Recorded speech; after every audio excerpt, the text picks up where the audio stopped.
in less couth ways. And I went to Katie, I said, how do I respond to this? And she basically said, fight fire with fire. Tell them their sisters are hot.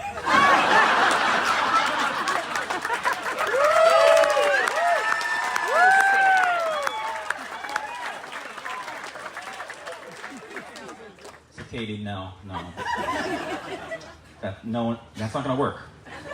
Because have you seen their sisters? No one's gonna believe that.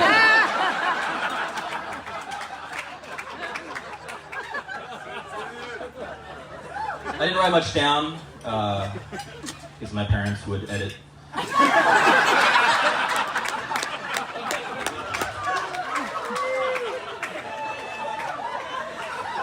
But, they always tell me, Vincent, don't talk about money, don't talk about politics, don't talk about religion. And it's like, oh, remember that great story where I bribed a priest to let Katie into... No. I have other great stories, though. I was once invited by 3 of my friends to go to a Knicks game, and they only asked one thing of me: could I organize transportation? And I said, okay, I'll ask my parents, my family. And Katie generously said, I'll drive you from from Staten Island into New Jersey, into Manhattan. I'll drop you off. And I'll even pick you up when you get the ferry back to Staten Island later. And I tell my friends this, and they go, oh, great, that's perfect. We actually... And these friends were usually pretty kind. They wouldn't use uncouth terms to describe Katie. They would use terms like angelic. They would use terms like a vision.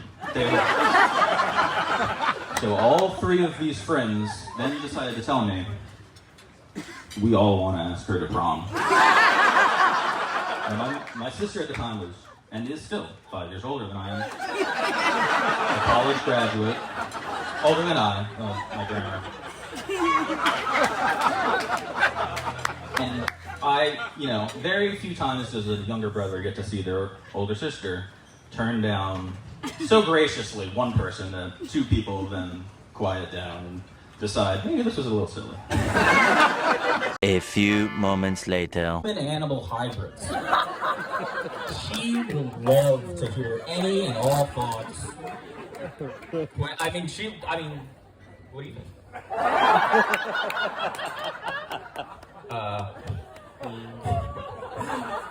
This next story I wasn't going to tell.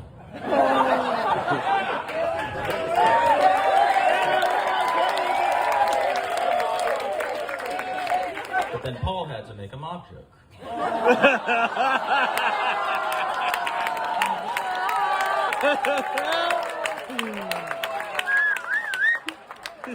I'm going to tell the story from Katie's perspective. I know, but it's shorter from your perspective. So Katie's at her home in Staten Island. I think she's cloistered up in the attic studying, right? Nerd. I'm hanging out with friends, throwing the frisbee around. So I'm going to pick up 2 of my friends. I'm going to go down to this new fried chicken store. And I said, oh, bye, Katie. You'll see me later today.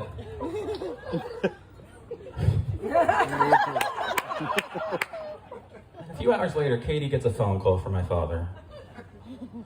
My father says, Katie, stay away from the windows.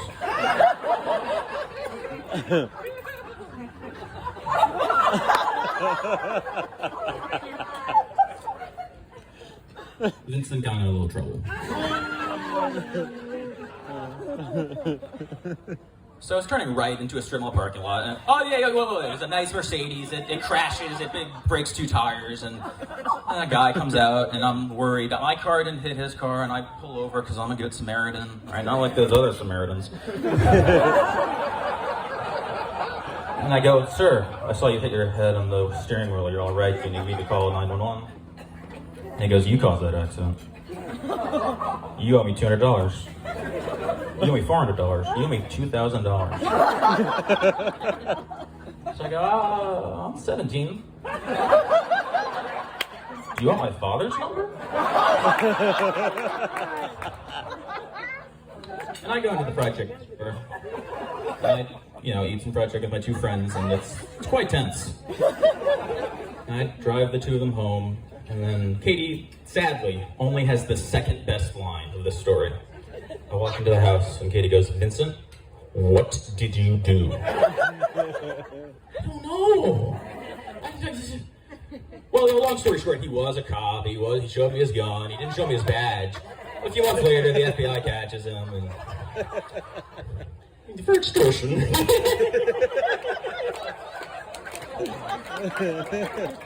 This is Staten Island.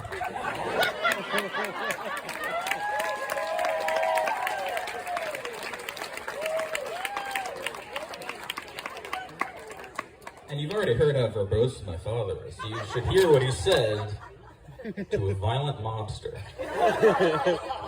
He said, well, the monster said, "I'm going to drive back down to the scene of the crime. I'm going to file a report, and I'm going to arrest your son."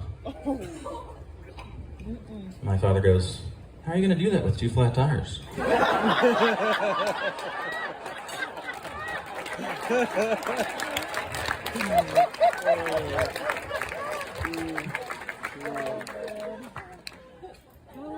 I'm so excited to have a new brother in college.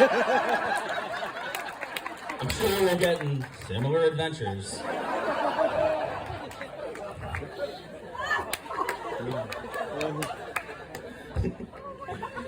That's mostly it.